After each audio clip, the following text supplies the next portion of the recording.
Vamos dar um exemplo aqui. Você já foi multado, Fabi? Acho que uma vez, eu acho. Qual foi a multa?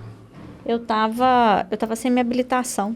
Falta de porte de documento. Falta de porte de documento. Vamos lá, caiu uma dessa lá na sua mão, o que você faria? Hoje essa infração, ela meio que caiu em desuso, né? Digamos, por conta da documentação. Desde quando entrou aí a era digital, da CNH digital, né? Da dispensa, na verdade, do documento físico, Ronaldo, sendo sincero com você, essa infração não apareceu mais. Porque eu não tenho meu CNH baixado no celular até hoje, no aplicativo. Porque o que acontece, né? Só configura a infração caso o agente não tenha, se você não estiver portando, né? Nem no meio digital, nem no físico, e ele não tenha condições hábeis ali para pesquisar. Mas é muito raro isso acontecer. É muito raro não ter essa forma de consultar. Então, sinceramente... Como é que ele consulta? Então, ele na verdade, assim, existe um sistema próprio, por exemplo, lá em São Paulo, né? A PM, a Polícia Militar... Como é que a polícia acessa esse sistema? Então, é o mesmo sistema, eles possuem acesso ao mesmo sistema que o Detran. O sistema lá de São Paulo chama Prodesp, né? Uhum. E esse sistema Prodesp permite com que os agentes façam a mesma consulta como o pessoal de dentro do Detran. Pergunta para você. A minha carteira é de Minas. Se eu estiver dirigindo lá em São Paulo, o policial, o agente que estiver fiscalizando lá, ele vai ter acesso a essa informação do Detran de Minas? Consegue. É assim, a única diferença é que quando é de outros estados, as informações elas saem um pouco mais suprimidas. Não é uma informação completa de quando a CNH e o veículo são registrados em São Paulo. Mas eles possuem o mesmo acesso, eles conseguem verificar a regularidade da sua habilitação, conseguem verificar a regularidade do veículo, se ele está licenciado, se ele não tem alguma restrição, conseguem ver normal. Tá? O sistema... De qualquer lugar do Brasil. De qualquer lugar. Inclusive é o mesmo sistema. Esse sistema Prodesp que o Detran utiliza, ele tem também a base de dados nacional. Então consegue ver tudo. Essa questão também dos cursos que o condutor possui na CNH, consegue ver. O sistema ele é muito bom. Então consegue ver que o cara é habilitado, consegue. Se tem um curso especializado, com transporte especializado. Sim, consegue ver tudo, consegue ver. Então, assim, é muito difícil. E como é que ele acessa isso? Pelo celular dele? É assim, hoje a fiscalização, 90% é de forma eletrônica, né? Tanto para a lavratura de auto de infração, a maioria lá dos órgãos já utilizam, né, o talonário eletrônico, que se chama, e também o policiamento, ele disponibiliza para eles um tablet, uma ferramenta que tem acesso a esse sistema, então esse tablet fica na viatura, eles podem tanto utilizar pela viatura, mas também existe um smartphone por equipe que propiciam que eles, através do mesmo sistema, façam as consultas e também lavrem os autos de infração eletrônico. Não são todos, tá? Nem todo órgão de trânsito tem já o talonário eletrônico implantado. Alguns órgãos ainda fazem a infração de forma manuscrita, né? O talão manual. O Detran de São Paulo, inclusive, começou a implantar agora, né? A Polícia Militar Territorial começou a implantar recentemente o talonário eletrônico. Já a Polícia Rodoviária já é praticamente 100% eletrônico, já não tem mais o manuscrito. Só caso o sistema apresentar algum problema, né? Porque sistema é sistema e ele pode apresentar alguma falha. Aí, eventualmente, eles utilizam o talão manual. Então, o talionário é onde vai lavrar o auto de Isso, exatamente. Hoje é o chamado talonário eletrônico, né? A galera está acostumada a ver o policial, o agente trans lá com aquele talãozinho de papel, vai fazendo as anotações à caneta. Hoje, praticamente, que já foi extinto. Isso aí está caindo por terra. Hoje é tudo eletrônico, né? Na época que eu fui autuada por falta do documento, ele passou rádio. Falou meu CPF, eu não sei lá, meu nome, aí falou, é habilitado assim. Então, ele constatou que eu era habilitado, mas não portava ela naquele momento. E você falou essa falta de porte de documento, que aconteceu com a Fabiana, praticamente deixou de existir essa infração. Por quê? Porque o Código de Trânsito hoje, ele diz que, tendo o agente meios para consultar a regularidade daquele condutor ou daquele veículo, sim, ele não deve lavrar o auto de infração. Exato. Não vai acontecer autuação, consequentemente ele não vai ser multado. A isso, João Paulo, acaba levando o pessoal a afirmar uma coisa imprecisa, que é, hoje não precisa mais portar o documento de habilitação, hoje não precisa mais portar o licenciamento do veículo. Não é verdade.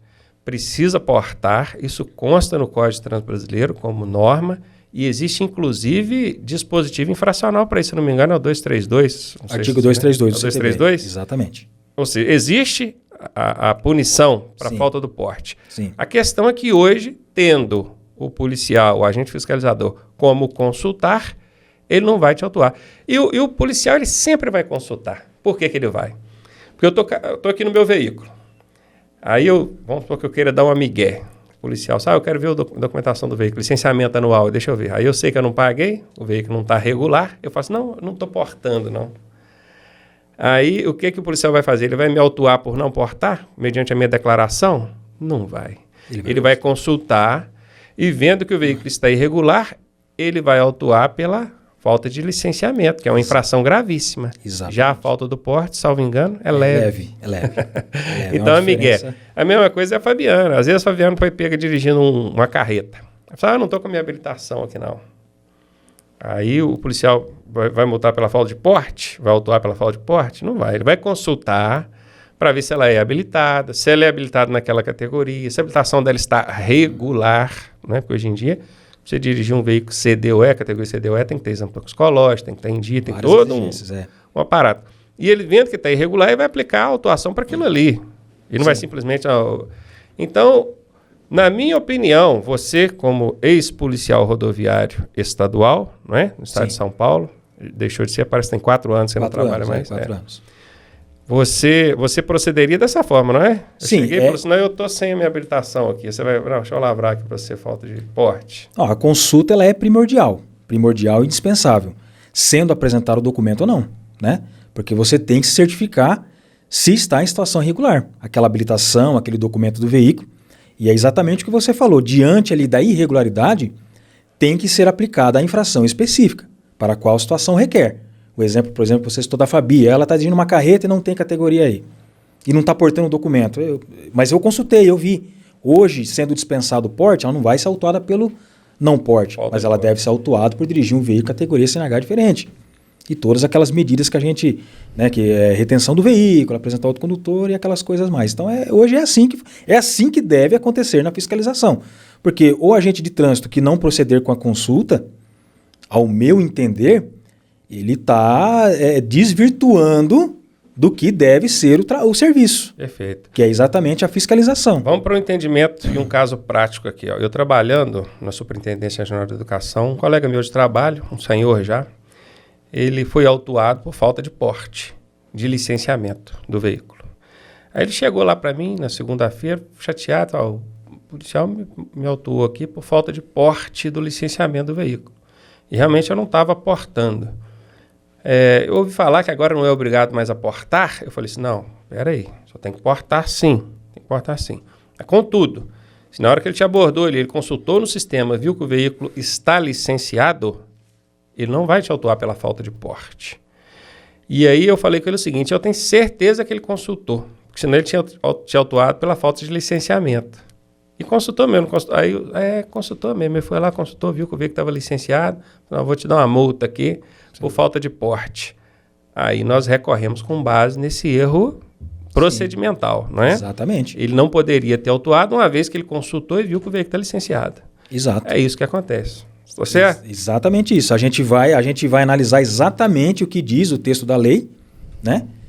Numa situação como essa, já que o porte, no caso, igual você falou, não é que é dispensado o porte, digamos assim. Ele tem que portar. Mas se ele tinha meios hábeis de consultar, este auto de infração ele tem que ser considerado inválido, tem que ser nulo. Foi aplicado ali uma infração que não deveria subsistir. Na Jari foi recusado, você acredita?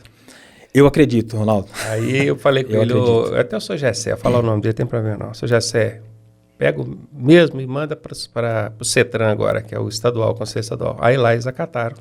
Eu acredito, né? Eu vejo muito isso, né? A gente acompanha muito isso. É algo que para quem às vezes pretende começar nessa área de defesa de condutores, pode ser algo desanimador, né? Frustrante, porque você faz um negócio tecnicamente bem fundamentado. Faz um negócio muito bem feito, praticamente desenhado. A sensação que dá é que eles nem lêem. Que nem lê. Mas eu digo, quem pretende iniciar nessa área não deve deixar de fazer o serviço por conta disso. Não é porque você teve um indeferimento na defesa, você teve um indeferimento na Jari, que você, não vou me mexer com isso. Não, você tem que continuar.